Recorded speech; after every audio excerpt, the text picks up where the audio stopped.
Bismillahirrahmanirrahim. Alhamdulillahi rabbil alamin, wassalatu wassalamu ala asyrafil anbiya wal mursalin wa imamil awwalin wal akhirin, qaidil ghurril muhajjalin, sayyidina maulana Muhammadin wa ala alihi tayyibin at-tahirin wa ashabihi al-ghurril wa ashabihi hudatil muhtadin wa man tabi'ahum bi ihsanin ila yaumiddin, amma ba'du. Alhamdulillah, pada malam yang mulia ini kita dikumpulkan oleh Allah di dalam majlis yang mulia. Mudah-mudahan kita dimuliakan oleh Allah, mulia dunia dan mulia sampai ke akhirat. Amin ya rabbal alamin.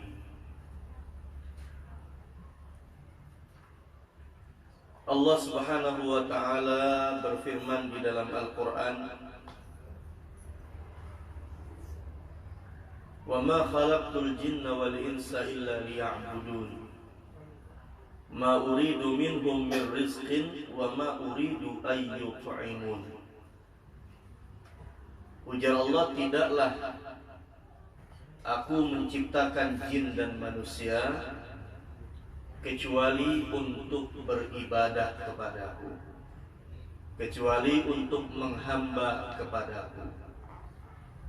Aku tidak menginginkan rezeki daripada hambaku, dan aku tidak menginginkan agar mereka memberikan makan kepadaku. Karena hakikatnya yang memberi makan kita Allah, lain kita memberi makan Allah. Yang memberi rezeki kita Allah, bukan kita memberi rezeki kepada Allah. Kesimpulannya, yang membutuhkan kepada Allah itu kita, dan Allah kadang membutuhkan kepada kita. Kita disuruh oleh Allah Ta'ala beribadah kepada Allah. Itu aja tugas kita. Kita beribadah semata-mata karena itu suruhan Allah. Jangan ada tujuan-tujuan yang lain di dalam peribadatan kita. Jangan kita menyembah Allah supaya surga. Jangan kita menyembah Allah supaya terhindar dari neraka. Kita menyembah Allah murni karena itu sebagai bentuk penghambaan diri kita kepada Allah. Andai kata setelah kita diperintahkan ibadah, kita banyak sholat, kita banyak puasa, banyak zikir, andai kata Allah masukkan kita ke neraka, karena masalah. Loh, kenapa? Karena kita ini hanya disuruh oleh Allah Ta'ala beribadah, itu aja. Soal surga, soal neraka itu urusan Allah, itu wewenang Allah. Jangan kita mencampuri itu. Nah, jadi bagus-bagus kita dalam beribadah. Karena itu menjadi pesuruh Allah, menjadi perintah Allah Subhanahu wa ta'ala. Ulun teringat kisah bahwa dahulu itu ada seorang murid yang berguru kepada orang soleh. Ilmunya luar biasa. Maka sang murid berkata kepada gurunya, "Wahai guru, ajari kepada ulun ilmu, agar ulun ini tahu siapa ahli surga, siapa ahli neraka." Karena manusia itu ahli surga atau ahli neraka kelihatan tulisan di dahinya ini. Ada tulisannya syaqiyun, celaka, atau tulisannya sa'idun, beruntung, masuk surga. Lalu diajari oleh sang guru. Diajari oleh sang guru.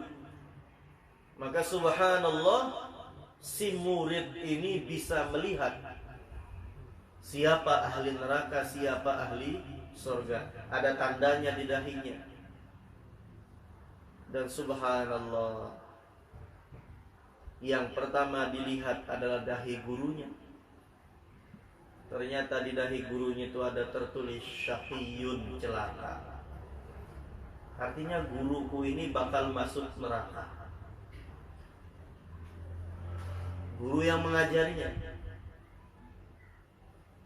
guru yang menjadi panutannya, guru yang menjadi kecintaannya, ternyata ahli neraka. Maka si murid ini nangis, keingatan gurunya. Ya Allah, guruku ternyata ahli neraka. Maka keesokan hari datang si murid ini, datang kepada gurunya. Biasa sebelum sang guru ini mengajar, beliau itu selalu sholat. Sholat dulu. Muridnya sudah kumpul, datang sini sembahyang dulu. Sembahyang. Dalam hati si murid, ya Allah, guruku sembahyang, sujud kepada Allah tapi neraka. Lawas gurunya sembahyang. Setelah sembahyang zikir dulu, zikir. Ya Allah, guruku berzikir kepada Allah, tapi neraka juga. Nah, kayak apa guruku ini? Nah, seolah-olah kan percuma. Berhimat-himat ibadah, ujung-ujungnya neraka. Itu dalam hati sang murid ini. Kemudian sang guru setelah sholat, zikir, lalu doa. Panjang doanya sampai meneteskan air mata. Maka tambah tersentuh hati sang murid ini. Guruku berdoa minta kepada Allah, tentu yang diminta kebaikan dunia, kebaikan akhirat. Ternyata guruku ahli neraka juga. Makin sedih hati sang murid. Datang menghadap kepada gurunya, guru, ulun minta izin lawan pian. Ulun hendak ampih ngaji udah pian. Loh, kenapa ajar gurunya? Kenapa? Karena setelah pian mengajari ulun ilmu untuk mengetahui siapa ahli neraka dan siapa ahli surga, dan ulun dapat ilmu itu, ternyata yang ulun ketahui engkau adalah ahli neraka. Ulun kada sanggup lagi belajar lawan pian. Setiap bertemu dengan pian, hati ini rasanya sedih. Melihat pian sholat, melihat pian zikir, melihat pian doa, ternyata ujung-ujungnya neraka juga. Jadi mending ulun berjauh ketimbang hati ini semakin sedih. Apa ujar gurunya? Jangan, tetap belajar lawan aku. Tapi si murid tetap hendak ampih belajar lawan guru itu. Lalu apa ajar sang guru? Wahai anakku, ikam kira aku ini kada tahukah bahwa aku ini ahli neraka? Aku ini tahu aja bahwa diriku ini ahli neraka. Nah, ikam aja nang pelajari ilmunya kemudian bisa mengetahui, apalagi aku nang tukang pelajari. Tahu aku diriku ahli neraka. Lalu ujar sang murid, lalu kenapa pian berhimat-himat sholat, berhimat-himat ibadah, berhimat-himat mengajarkan kebaikan-kebaikan kepada kami, toh ujung-ujungnya pian ke neraka juga? Apa ujar sang guru? Surga dan neraka itu hak Allah. Terserah Allah menentukan kita ke surga kah, ke neraka kah. Itu lain urusan kita, itu urusan Allah. Jangan kita campur-campuri urusan Allah. Nah, tugas kita satu aja yang diperintahkan oleh Allah. Wa ma khalaqtul jinna illa liya'budun. Ujar Allah, sembah aku, cukup sudah. Nah, karena Allah Ta'ala nyuruh aku menyembah kepada Allah, maka aku menyembah. Ketika Allah menyuruh aku menghamba kepada Allah, maka aku menghamba. Itu aja.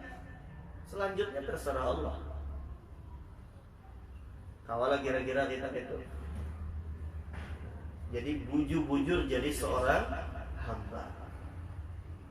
Terserah tuannya. Terserah tuannya. Nah, namanya kita menjadi hamba, terserah tuan kita. Jadi taslim bujur, pasrah bujur-bujur kepada Khalik kita, kepada pencipta kita. Subhanallah, keesokan hari sebagaimana biasa sang guru rutinitasnya Sebelum beliau ngajar sholat, panjang sholatnya.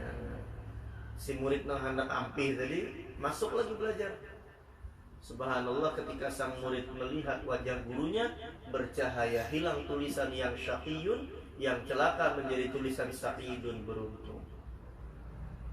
Nah, jadi kita ibadah aja dulu bagus-bagus. Tidak usah jauh-jauh kita berharap surga, berharap terhindar daripada neraka. Yang penting kita beribadah Allah ridho lawan kita. Itu tujuan kita. Kayak apa caranya supaya Allah ridho lawan kita? Itu aja. Kalau sudah Allah Ta'ala ridho, kada mungkin kalau Allah Ta'ala masukkan kita ke neraka. Kalau kita beribadah sudah berdahulu berharap surga, terhindar daripada neraka, perlu kita ingat, surga itu makhluk, neraka itu makhluk, sama nang kayak kita. Kita nih Allah yang menciptakan, artinya kita makhluk. Lalu surga itu Allah Ta'ala juga yang menciptakan. Maka artinya surga itu makhluk, neraka itu makhluk. Kalau kita beribadah untuk surga, berarti kita beribadah untuk makhluk. Nah, sementara ibadah itu tujuannya Allah, Khalik, Sang Pencipta. Bukan kita beribadah untuk makhluk. Jadi beribadah itu untuk Allah, bukan untuk makhluk. Surga neraka itu bonusnya aja. Kalau masuk surga, yaitu karunia Allah, rahmat Allah. Kalaupun masuk neraka sementara kita sudah beribadah dengan sebaik-baiknya, yaitu terserah Allah, itu hak Allah. Tapi perlu kita ingat, Allah Ta'ala itu maha rahmat, Allah Ta'ala itu maha adil kepada hambanya. Nah, jadi ibadah aja dulu. Fokuskan ibadah kita itu untuk Allah, berharap kita diridhoi Allah, berharap kita dipandang oleh Allah.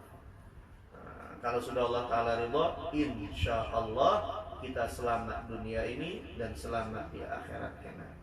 Amin ya rabbal alamin. Nah, bagi kita orang-orang yang awam, kita orang awam, sebelum kita beribadah itu harus kita kaji dulu. Kayak apa caranya supaya ibadah kita itu diterima Allah. Jangan asal beribadah. Jangan asal beribadah.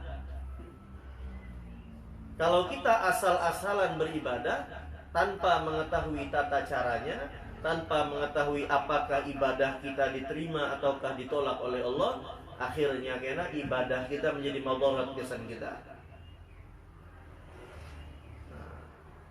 Banyak di akhir zaman orang hanya beribadah. Banyak di akhir zaman orang hanya beribadah. Ujar Nabi, sayati alaikum zamanun, akan datang kepada kalian suatu masa, katsirun, banyak ubaduhu, ahli-ahli ibadah, qalilun fuqahauhu, sedikit orang-orang yang mengerti tentang hukum-hukum agama. Asal beribadah, hukum-hukum agama kada tapi paham.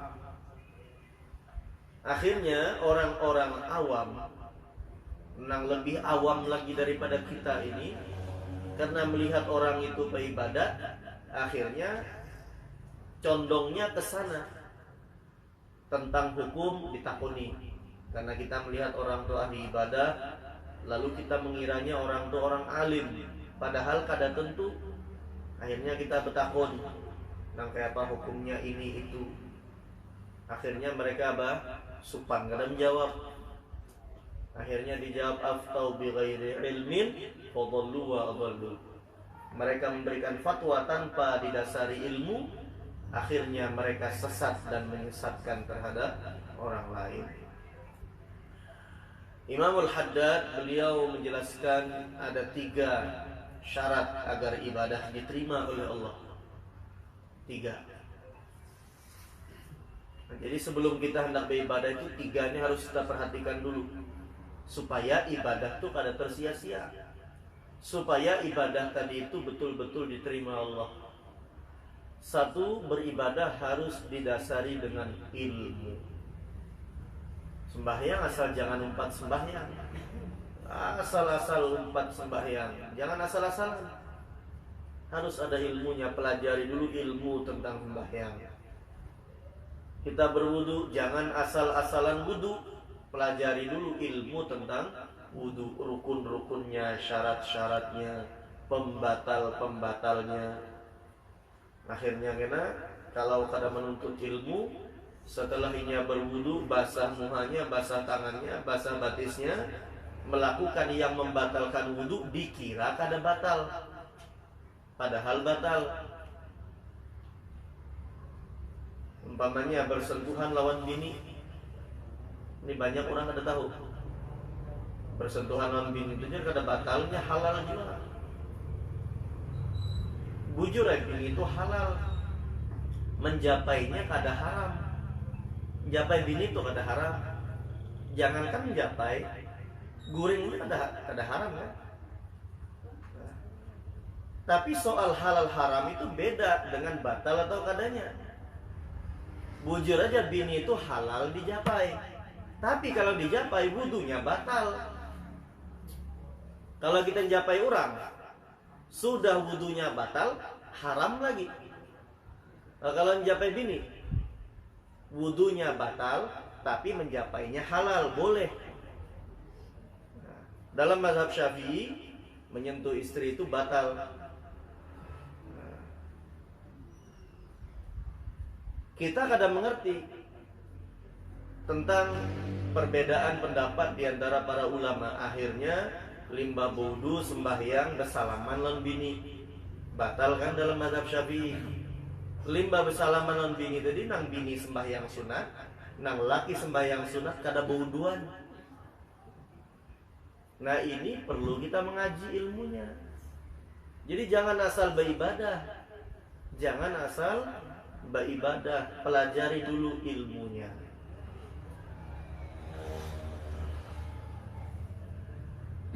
Wa kullu man bighairi ilmin ya'malu a'maluhu mardudatun la tuqbalu. Setiap orang yang beribadah tanpa didasari ilmu, maka ibadahnya ditolak. Kenapa? Pasti salah. Pasti salah. Nah, kembali kepada masalah wudu tadi. Ada memang ulama yang memadahkan menyentuh istri kada batal wudu. Ada. Yaitu mazhab Maliki. Cuma harus kita pahami bahwa menyentuh istri tanpa membatalkan wudu atau tidak membatalkan wudu dengan kita mengikuti mazhab Maliki, tapi jangan campur aduk mazhab. Maksudnya kayak kalau kita hendak wudu kada batal kalau bersentuhan bini karena mengikut mazhab Maliki, maka berwudunya pun harus mengikuti tata cara mazhab Maliki. Kada bisa wudunya caranya mazhab Syafi'i, tapi pembatalnya mumpati mazhab Maliki. Itu ngarannya bercampur. Kalau kita ngaji ilmu fikih itu ngarannya talfiq. Talfiq itu campur aduk mazhab dalam satu tuntutan ibadah. Kalau kita wudunya dengan tata cara mazhab Maliki, boleh kita mengikut mazhab Maliki dalam pembatal wudunya.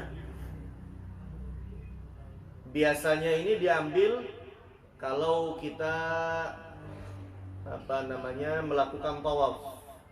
Apalagi tawaf haji lah, itu kan penuh orang sasak di Ka'bah itu. Syarat sah tawaf itu harus suci daripada hadas kecil. Artinya sudah berwudu. Nang kayak apa kita hendak suci karena tagatuk lawan binian, tagatuk lagi waktu tawaf itu kan orangnya sasak.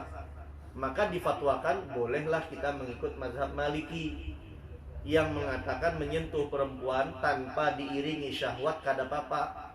Artinya kada membatalkan wudu.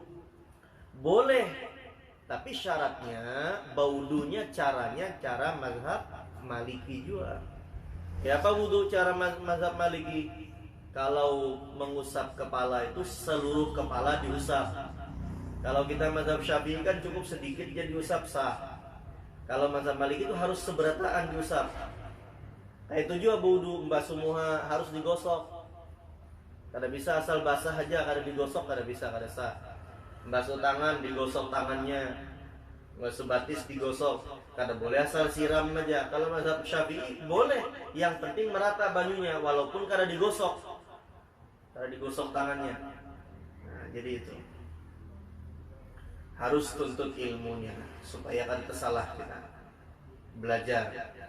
Nah, cuma penyakit kita di akhir zaman ini, bilanya belajaran fikih koler, bila belajar ketuhanan laju. Nah, kadang-kadang kisahnya kisah ma'rifat kepada Allah, wudu aja masih salah. Nah, wudu masih salah, sembahyang masih salah. Belajar ilmu ketuhanan, bagus, belajar ilmu itu bagus, cuma ada tangga-tangganya. Akhirnya kan ada sembahyangan. Aku jar sudah ma'rifah lawan Allah, ma'rifah negara kisahnya, sembahyang ada.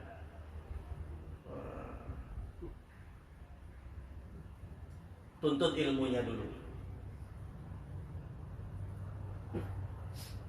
Ujar Imam Syafi'i mengatakan,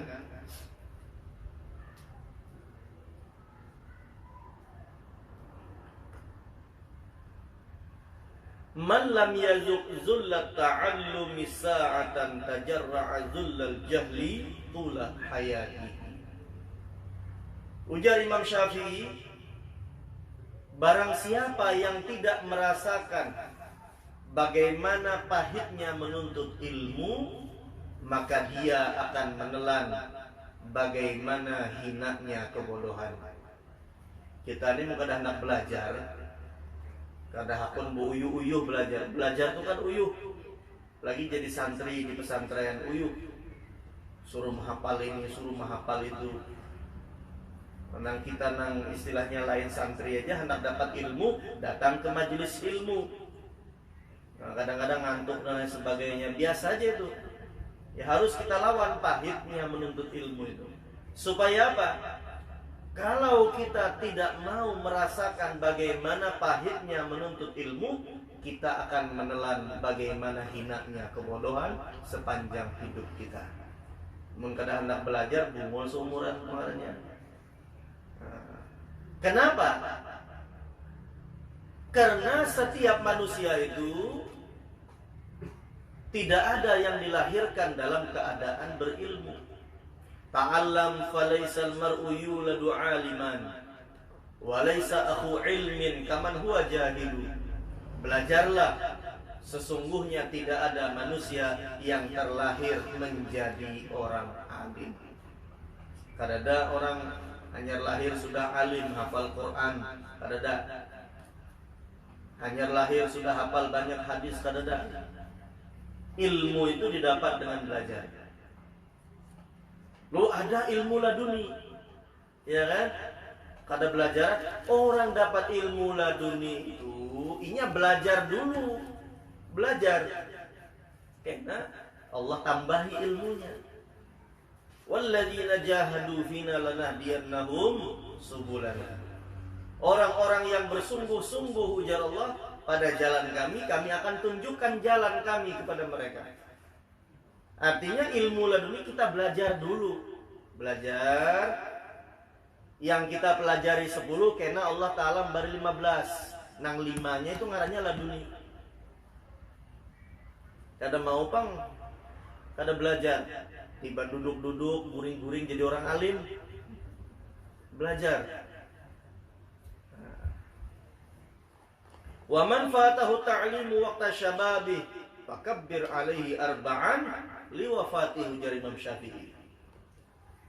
Dan orang yang tidak mau belajar di masa mudanya, di masa muda, bila masa muda kita mau belajar, belajarnya di masa itu bagus. Kita ilmu itu sampai mati. Cuma utamanya menurut ilmu itu di masa muda. Waktu masih anum-anum tuntut ilmu. Karena masa muda itu kada terus-terusan. Ada kena masanya setelah kita muda, masa tua. Orang yang enggan menuntut ilmu di masa mudanya, sehingga berlalu masa mudanya tanpa dihiasi dengan ilmu, fakabbir alaihi arba'an liwafatih. Ujar Imam Syafi'i, bertakbirlah 4 kali karena orang itu sudah wafat. Takbir 4 kali itu kayak apa maksudnya? Kita sembahyang jenazah itu kan takbir 4 kali. Allahu Akbar, Allahu Akbar. Jadi Imam Syafi'i itu menganggap orang yang tidak menuntut ilmu di masa mudanya, di masa tuanya kada mau nuntut ilmu, sudah sembahyangnya aja ujar sidin, anggapnya mati. Cuma tadi mungkin kita di masa muda terlewat masa menuntut ilmu. Ada kesadaran di masa tua, bagus. Jangan kita sia-siakan kesempatan itu, karena menuntut ilmu itu kal mujahid fisabilillah. Orang menuntut ilmu itu sama dengan orang yang berjihad di jalan Allah. Orang yang berjihad di jalan Allah itu biasanya memang para pemuda. Tapi kita nang tuha-tuha, apakah kada boleh ikut berjihad? Boleh. Kalau Nabi berjihad fisabilillah, berperang melawan musuh-musuh, itu dipilih si dinang anu-anu. Anak pemuda-pemuda yang masih gagah-gagah, nang tuha-tuha tinggal. Cuma seandainya nang tuha-tuha nang ikut berjihad, silahkan. Itu perkataan daripada Imam Asy-Syafi'i radhiyallahu anhu. Hayatul fata wallahi bil ilmi wat tuqa idza lam yakuna fala i'tibara li dzatihi. Hidupnya seseorang itu, ujar Imam Syafi'i, orang itu dianggap hidup kalau berilmu dan bertakwa. Ilmu kada cukup juga, harus diamalkan sehingga menjadi orang yang takwa kepada Allah. Apabila ilmu dan takwa tidak ada pada diri seseorang, fala i'tibara li dzatihi, maka keberadaannya dianggap sama dengan ketiadaannya. Adanya kah tidaknya sama aja. Ada lawan keridanya sama. Jadi kita harus hidup itu dihiasi dengan ilmu. Apa ujar Nabi, kun aliman au muta'alliman au mustami'an au muhibban fala takun khamisan fatahlik. Ujar Nabi, jadilah orang yang alim, kalau kada kawa jadilah orang yang menuntut ilmu. Jadi orang alim kada kawa tuntut ilmu. Kada kawa jual untuk ilmu, jadi pendengar. Kada kawa datang langsung, jadi pendengar. Ada pengajian-pengajian, apalagi siaran langsung misalnya kan. Zaman ini serba nyaman. Kawa kita mendengarkan dari rumah sambil guring nggak kawan jangan kan. Akhirnya bila bangun setel pulang. Au muhibban kada kawa jua, jadilah pecinta. Jadilah pecinta, cinta kepada orang alim, cinta kepada orang yang menuntut ilmu, cinta dengan majelis-majelis ilmu. Wala takun khamisan, jangan jadi nang kelima. Jadi orang alim kada, nuntut ilmu kada, ketujun ngarakan kada jua, cinta kada jua, malah membenci. Fatahlik, maka engkau akan binasa.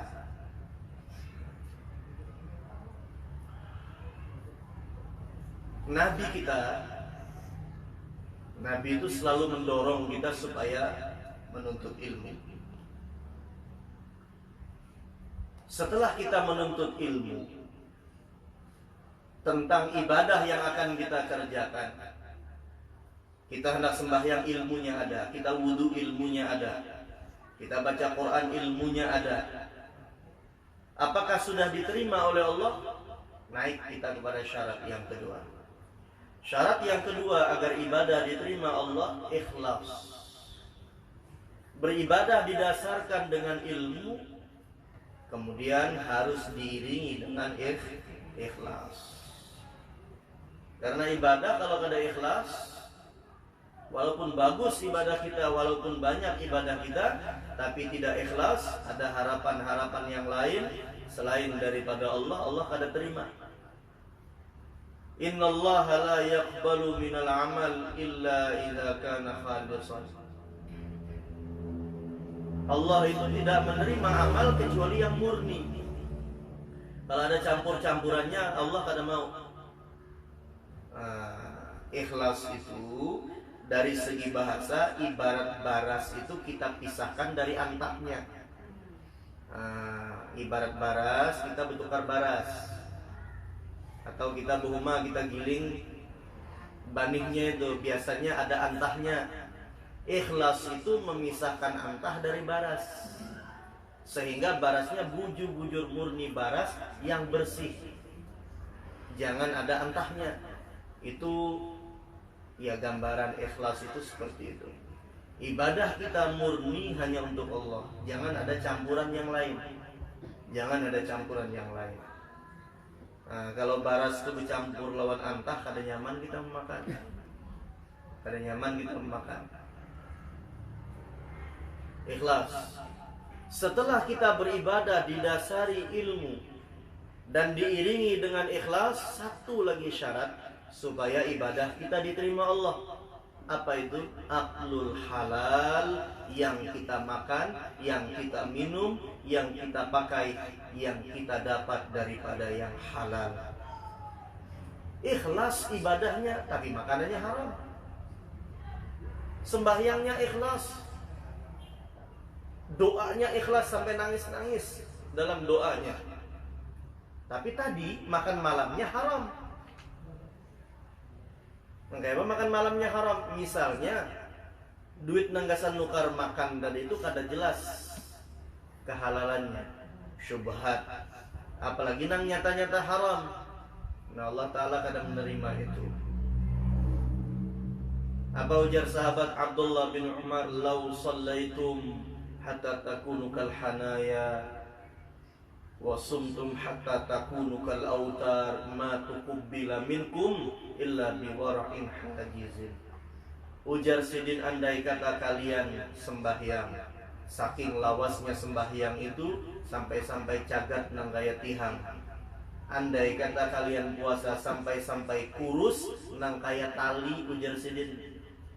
Awaknya kayak tali aja lagi ganalnya, saking kurusnya karena banyak puasa. Apa ujar Sidin? Allah tidak akan menerima itu semuanya kecuali dengan kehati-hatian. Hati-hati terhadap apa yang kita makan, hati-hati terhadap yang kita terima, hati-hati terhadap yang kita pakai. Jangan sembarangan, jangan asal duit ambil, jangan asal makanan makan. Yang penting makan, yang penting dapat duit banyak. Apa ujar Nabi? "Malam yubali min aina mat'amuhu wa min aina mashrabuhu lam yubalillahu min ayyi abwabi jahannam adkhalahu." Orang yang tidak peduli dari mana ia dapat makannya, orang yang tidak peduli dari mana ia dapat minumnya, kan tahu makanan orang, kan tahu minuman orang, kan tahu duit orang, umpamanya nih, kada peduli, yang penting aku dapat. Maka ujar Nabi, Allah pun tidak peduli dari pintu neraka jahanam yang mana Allah memasukkannya ke dalam neraka. Hati-hati kita dengan yang haram, apalagi penuntut-penuntut ilmu itu. Apabila darahnya, dagingnya tumbuh daripada yang haram, haram juga keberkahan ilmu itu untuknya. Kita beribadah sampai-sampai nang kaya diungkapkan oleh Sayyidina Abdullah bin Umar, banyak ibadah kita tapi nang kita makan haram, kada diterima Allah Ta'ala ibadah kita. Kullu lahmin nabata min suhtin fannaru aula bih. Setiap daging yang tumbuh daripada yang haram, neraka lebih utama. Neraka lebih utama. Jadi hati-hati kita. Jangankan yang masuk ke dalam awak, yang dipakai di luar aja, itu kalau misalnya kita dapat dari nang haram, kada diterima Allah sembahyang kita. Umpamanya nih, ada orang sembahyang, ikhlas sembahyangnya, khusyuk sembahyangnya, tapi pakaian yang dipakainya ngesel sembahyang ini sebagian duitnya dari duit haram senukarnya. Jar Nabi, man ishtara thawban bi asyarati darahim, siapa yang membeli pakaian dengan harga 10 dirham, Wa fihi dirhamun min haram. Dari 10 dirham itu 1 dirhamnya haram. Nukar baju harga 100.000, 90.000-nya halal. Cuma 10.000-nya haram. Besi duit 90.000, betahun ke toko, harga baju itu berapa? 100. Nah, kurang duit ulun, ambil duit kawan. Diambil duit kawan, mengambil haknya. 90.000-nya halal, 10.000-nya haram. Lalu dipakai pakaian tersebut untuk sembahyang. Jar Nabi kada diterima Allah Ta'ala sembahyangnya selama ia memakai baju itu. Kita bayangkan kalau nang di luar aja kada diterima Allah sembahyang kita, apalagi masuk ke dalam. Tumbuh jadi darah kita, tumbuh jadi daging kita, tumbuh jadi kekuatan kita, kuat berdiri sembahyangnya gara-gara makanan haram. Kuat sembahyangnya gara-gara minumannya haram. Nah, itu kada diterima Allah Ta'ala sembahyang kita. Tidak diterima Allah Ta'ala ibadah kita. Belum tutup dengan satu hadis Nabi. Ada ujar Nabi, seseorang yutilus safar, jauh perjalanannya, musafir jauh. Ash'ad aghbar, rambut ini kusam. Orang itu kalaunya perjalanan menampung debu lah, ini rambut ini karas, muha hirang, debu. Baju kita rigat karena berdebu, karena panjangnya perjalanan. Biasanya orang yang lelah dalam perjalanan itu kalau berdoa doanya mustajab. Ujar Nabi, yamuddu yadaihi yaqulu ya Rab ya Rab. Orang yang panjang perjalanannya tadi, yang lelahnya, yang letihnya, yang kotornya dalam perjalanan karena debu di jalanan, angin dan lain sebagainya, dia mengangkat tangannya lalu berkata, ya Allah, minta ini, minta itu. Fa anna yustajabulah. Bagaimana mungkin dikabulkan doanya, ujar Nabi. Wa maf'amuhu haram, makanannya haram. Wa mashrabuhu haram, minumannya haram. Wa malbasuhu haram, pakaiannya haram. Wa guziya bil haram, dan ia dibesarkan dari yang haram. Tidak dapat apa-apa walaupun ibadah yang banyak. Mudah-mudahan kita diselamatkan oleh Allah Subhanahu wa Ta'ala. Amin ya rabbal alamin. Jadi harus kita berhati-hati. Berhati-hati, jangan sampai tercampur harta kita dengan harta yang haram. Jangan sampai ada makanan kita walaupun sedikit daripada makanan yang haram. Karena itu bahaya. Bahaya bagi agama kita, bahaya bagi iman kita. Mudah-mudahan selamat kita. Amin ya rabbal alamin. Al-Fatihah.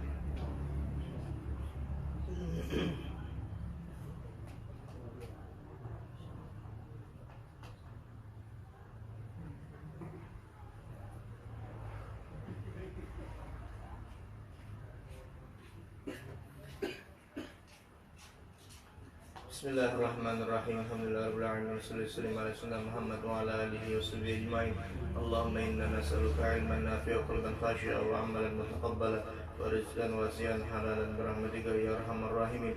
Allahumma barik lana fi asma'ina wa absarina wa qulubina wa azwajina wa dhurriyyatina wa tub 'alaina innaka antat tawwabur rahim. Allahumma hdina bihudaka waj'alna mimman yusari'u fi ridhaka wa la tuwallina waliyan siwak ولا تجعلنا من خالف أمرك وعصاك. حسبنا الله ونعم الوكيل ولا حول ولا قوة إلا بالله العلي العظيم. ربنا آتنا في الدنيا حسنة وفي الآخرة حسنة وقنا عذاب النار.